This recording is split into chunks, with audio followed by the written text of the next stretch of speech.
Join our Patreon. Do you really want to know?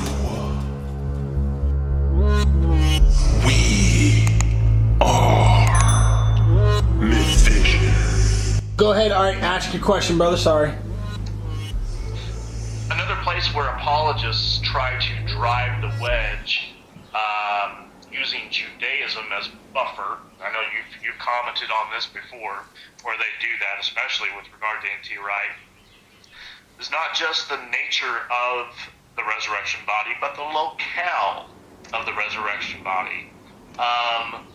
They make the point of saying that, in the mystery religions or what have you, Michael Jones of Inspiring Philosophy says this with regard to Zalmoxis, that, they go away to heaven, versus in the Bible, in the New Testament, it's a temporal setting. We're raised to new life in a new heaven on earth, the New Jerusalem.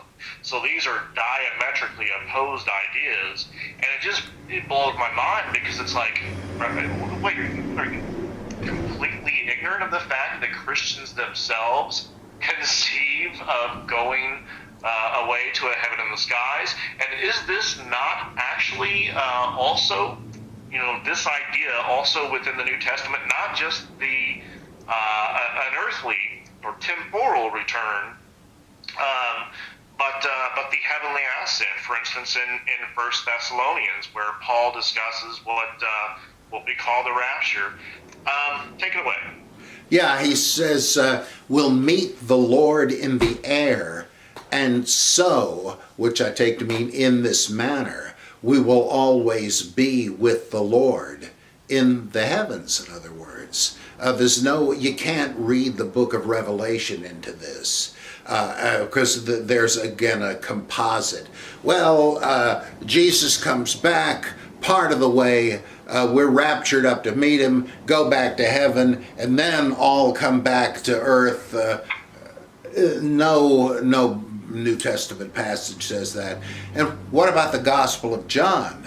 I will not leave you orphans. I go away, but I'll return to take you with me. And don't worry, in my Father's realm there are many dwellings. There's nothing about God living among men on earth in the Gospel of John. And so it's, again, this over-systematizing. You can find the millennial kingdom in Revelation, and probably also in Matthew. In the regeneration, you'll sit on 12 thrones governing the 12 tribes of Israel.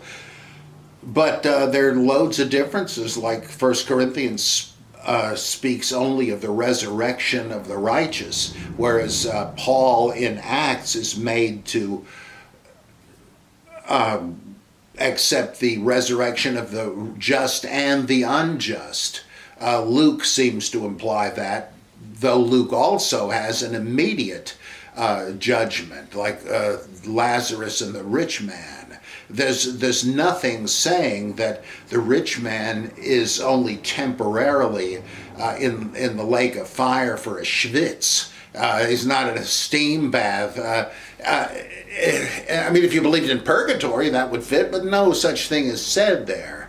Abraham's bosom is not necessarily a waiting room. I mean, it could be, but it doesn't say. And so people just have to start doing systematic theology with sources that really don't permit it. All right, I have one last question. This is along the lines of the afterlife, and in particular reincarnation, which you touched on earlier. Do you watch Morning Joe, Bob? I would rather cut my hand off than use it to click on that on the remote.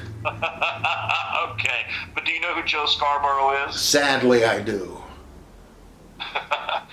Is Joe Scarborough the reincarnation of John Wayne? Does he sound like it? My God! He does sort of have a sound like him. He does have a kind of nasality, if that's. He's the spitting image. I'm convinced. Yeah, I see what you mean. I did hear him say to Mika once, "Well, Pilgrim, yeah, you got a point there." It's just like Mary Magdalene not recognizing Jesus immediately. I somehow, yeah, that guy is a detestable lying SOB.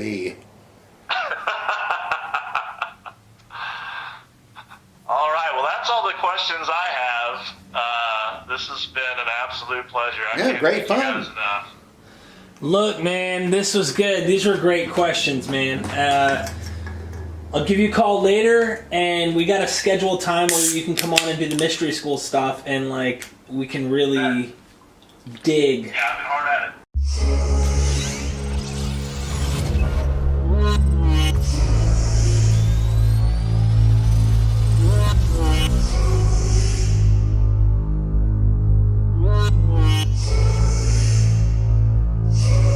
Join our Patreon